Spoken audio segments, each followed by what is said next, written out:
What is up, guys? Good day, good morning, good afternoon, good evening, whatever time it is where you are at. Good day. So thanks for tuning in again with Built J. Today we have a nice short video for you. It's going to be installing the LCAs.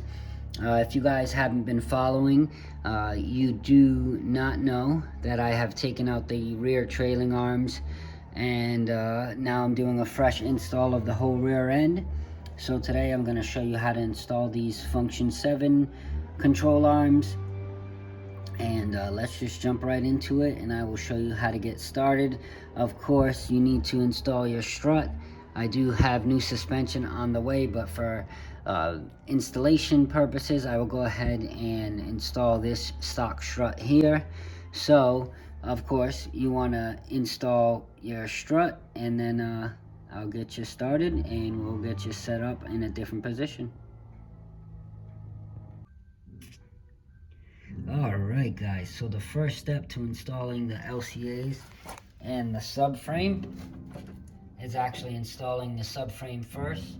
If you look over here, you have a bolt that sits inside the subframe. That's the one that's going to be the shorter bolt, and then you have the one on the top half, which is going to be the longer bolt. And those longer bolts look like so, and they come with the function 7 kit, and you'll need an Allen key. I'm not sure what size you'll need, but you'll need an Allen key to tighten those bolts. And what you'll want to do is you'll want to mount the subframe on this side, of course, and then that spacer, which is pre-threaded, and you'll want to put that on the back half, hold that in there as you thread on the front side. Again, the top bolt is longer and the bottom bolt is shorter. You go ahead and thread those in.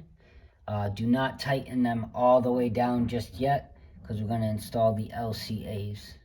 So let's do that now.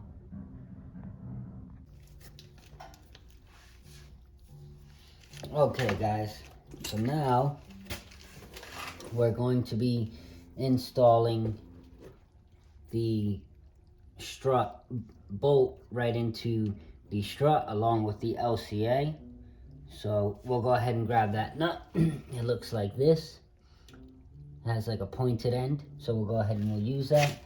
And it can only be installed one way, so go ahead and install it the way you would read the function 7 on there. So go ahead and install that bolt, and you don't have to tighten it down right now. Just go ahead and give it a couple screws.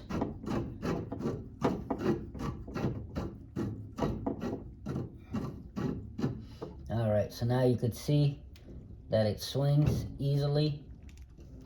So now it's in the position, so the strut will hold it up as you bolt it in through here. So now we'll use the bolt supplied to us, and we'll do that now. And this is why you want this loose, just in case you need to move around this bolt if it doesn't line up. You can see the subframe can easily be manipulated in any direction. So let's install our LCA now.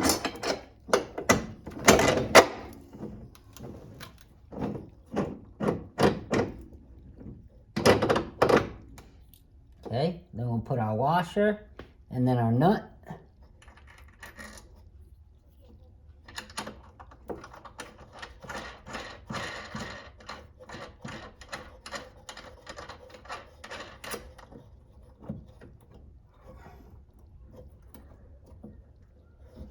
Okay, that's beautiful. So now that we have that in, we have our LCA completely installed. Again, you don't want to tighten this bolt down, or these two bolts, or the strut bolt, or even the trailing arm bolt for that nature. You want to tighten these bolts down when you have created a load on your vehicle. And what I mean by that is when the vehicle is dropped, let's say you put everything back together, you put the tire on, then you drop the vehicle. At that point, when the vehicle is at its default position, is what I'm going to call it, is at the position it's going to be at when you are driving the vehicle, that's when you'll tighten these bolts down. If you tighten these bolts down now, what happens is when the vehicle is at its default position, when it's sitting on the ground and all the weight is on the springs and it's under a load, well, when you tighten those bolts down now, the bushings, they're set in that position, this position. Let's say it's set in this position.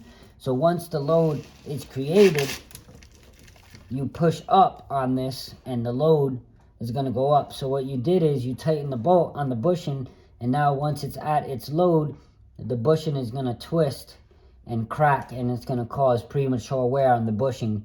So you want to tighten these bolts down when the vehicle is under a load. So now we'll move forward and we'll install the other side, and then I will get the trailing arm back on the vehicle so I can show you how to install those as well.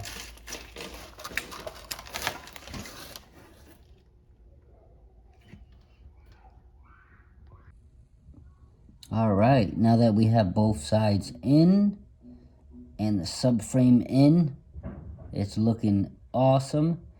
So let's get those trailing arms in, and then we can do the full torque down of everything once it's under a load.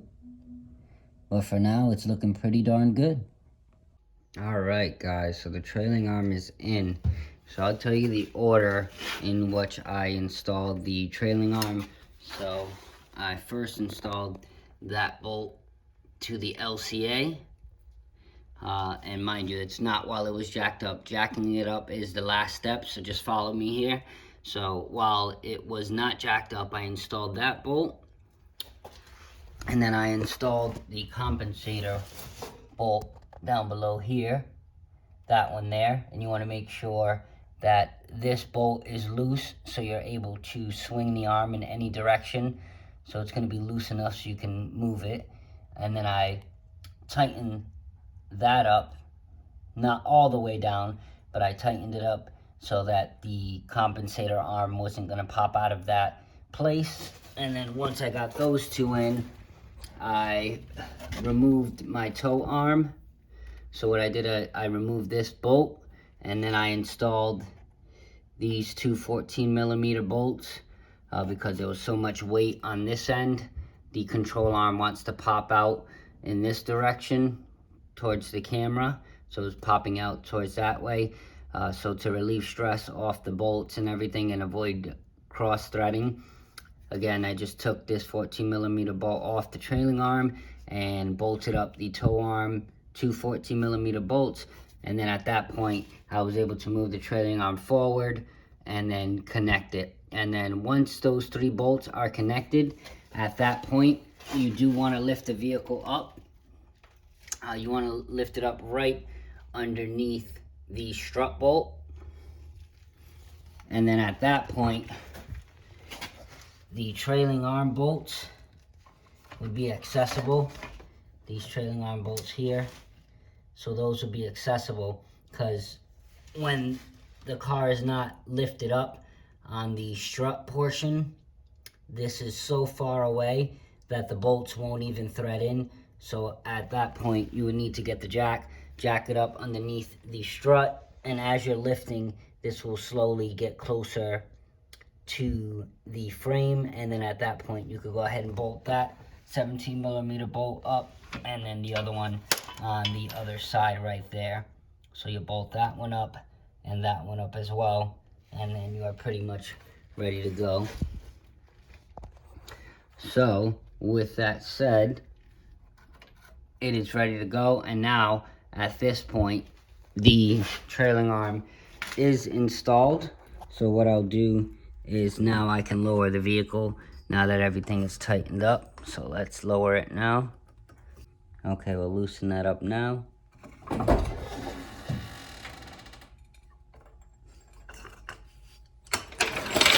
Alright, now the load is loosened up.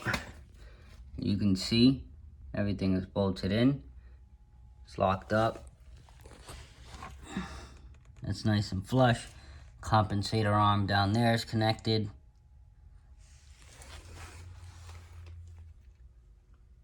Got your tow arm. LCA is connected. Everything is connected in the back end. So you are good to go here.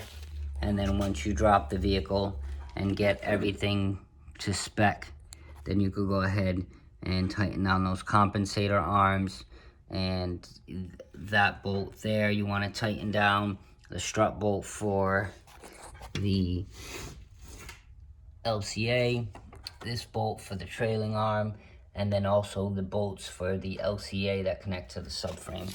So at that point, once you have the vehicle on the ground and under a load, then you can tighten everything up. And then of course, you're definitely going to want to take it to an alignment shop, as the LCA and the trailing arms have been removed. So you definitely want to go ahead and take this to the alignment shop as soon as possible. Repeat the process on the other side of the vehicle, and you should be good to go. Thanks for watching, guys. If you found this video helpful, as always, like, comment, and subscribe. And thanks for tuning in to the Built J channel. You guys take it easy and keep working towards your goals. Thanks.